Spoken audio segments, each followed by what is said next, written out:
Make wong sumpek utange akeh, bojo ora percaya, tangga ora percaya, nak guyu banter-banter. Karena Allah ku adhakat, dat sing maringi guyu. Wa abka, sudah presiden, sudah gubernur, sudah menteri. Nak Allah kepengin nangis no yo, nangis. Coba ngeluhnya apa kalau misalnya jenengan seorang mantan presiden atau mantan gubernur, kadang anaknya calonan RT mbok menang bondak. Ngeluhnya apa orang alim misalnya, alim alama, anaknya mau jadi jurumiyah ra iso. Susah. Kaya raya anaknya jadi pasien, susah. Allah punya cara untuk abega, untuk bikin orang nangis. Nah karena kita ini objek, pasti sesupek apapun orang yang bisa tertawa ya bisa nangis. Makanya banyak ulama yang nggak terlalu serius mikir agama ini, bukan karena dablek, enggak, karena Allah mensifati dirinya Al-Hadi yang memberi petunjuk. Kita gak ditunggoni Kanjeng Nabi, gak ditunggoni Wali Songo, gak ditunggoni para alawin yang dulu, gak ditunggoni Habib-Habib yang kayak Said Abdul Al-Haddad. Tapi karena Allah itu Al-Hadi yang memberi petunjuk, dan sifatnya Allah Ta'ala la budda wa ayat entakuna nafidah. Sifatnya Allah pasti nafidah. Amerika kayak apa liberalnya, sekarang trennya juga banyak yang masuk Islam. Kampung-kampung pedalaman gak ada kiainya, cukup mudin. Kadang yang membawa agama itu orang yang ke situ mau nyari kayu. Orang di pedalaman Kalimantan, Sulawesi itu pertama itu nyari kayu, tapi bawaan hidayat, lama-lama bikin masjid. Saya pernah di Korea, ke sana orang nyari uang, niatnya juga nyari uang, tapi akhirnya tersiksa kalau enggak bikin masjid. Karena apa? Karena Allah itu Al-Hadi, zat yang memberi petunjuk. Maka kamu tidak usah khawatir, agama ini pasti jalan ila yaumil qiyamah, karena Allah Al-Hadi. Sama. Mbok kamu umat mbok weden-wedeni kowe ku amalan ora mesti ditampa. Nek ora ditampa mlebu neraka. Ngono mulai ngaji ya tenang ae. Tenang, santai. Bahkan kadang bilang gini, Pak Yai tadi gak bener. Masa ngecap orang mlebu neraka? Kita yang masyarakatnya gak tahu pintunya. Pak kayaknya tahu pintunya. Karena orang itu punya cara. Lho ya betul. Orang Bedui itu kalau ngaji sama Nabi itu lebih unik timbang yang soleh, timbang yang pinter. Sehingga banyak ilmu itu ditemukan dari orang Bedui.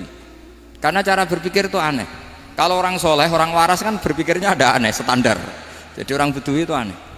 Pernah suatu saat Rasulullah itu khutbah cerita kiamat. Wah dahsyatnya kiamat kayak apa? Semua orang diam nangis semua. Orang Bedui enggak, lebih cerdas.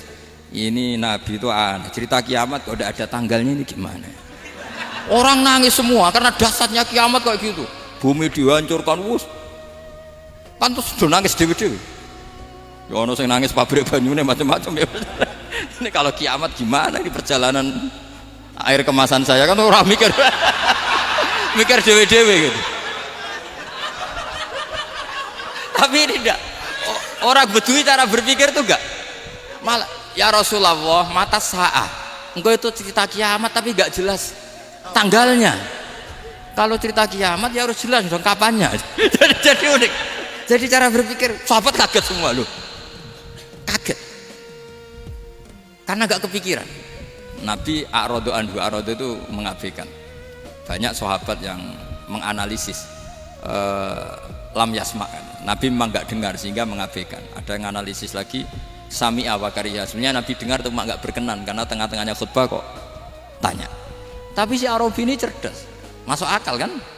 Misalnya mau pilihan presiden, orang mesti tanya kapan kan gitu. Ya kan? Mau ganti presiden atau ganti bupati, takarannya orang kan kapan? Kayak Mas Akom jadi wali ndak? Pertanyaannya kan kapan? Kalau jatuhnya kan sudah ya. Sehingga tanya, mata sa'ah ya Rasulullah. Lama-lama Nabi diangen-angen, bener juga orang ini. Saya cerita kiamat kok gak jelas kapannya. Ini Nabi menjawab. Tapi karena Nabi orang-orang yang sangat pinter, tanya balik, ma'adat talaha. Lalu kalau kamu berani tanya kiamat kapan, saya tanya balik, ya persiapan kamu apa? Jawabnya santai saja. Fawwah ma'adatulaha kabira sholatin wala siyamin walakinni uhibbuka ya Rasulullah. Saya enggak menyediakan apa-apa, sholat saya biasa aja, maksudnya standar. Ya kira-kira 5 waktu pas. Ya jenis saya lah kira-kira gitu. Wala kabira siyamin, dan saya puasa ya standar saja pas. Walakinni uhibbuka ya Rasulullah, tetapi saya mencintai engkau ya Rasulullah. Jawabannya Nabi apa? Almar'u ma'aman ahabba. Sebagian riwayat anta ma'aman ahbabta. Jadi hadis itu populer tuh barokahnya wong desa. Andai kan dia punya etika, maka sowan dulu tanya 4 mata. itu jadi hadis ahadi. Tapi barokahnya dia selonong di depan umum zaman Nabi khutbah itu jadi hadis mutawatir. Jadi kadang barang baik itu barokahnya orang yang nggak baik. Maksudnya su'ul adab. Tanya gitu kan su'ul.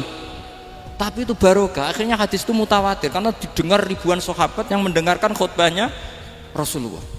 Tapi kalau hadis itu satu-satu kan khossoni bidzalika Rasulullah, khossoni bidzalika Rasulullah, itu nanti jadi hadis ahadi yang kualitasnya jauh di bawah hadis mutawatir.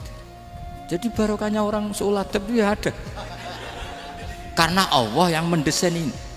Akhirnya kata sahabat, kata Anas bin Malik, mereka itu mangkelnya bukan main sama Arabi tadi karena tanya nggak sopan sama Rasulullah.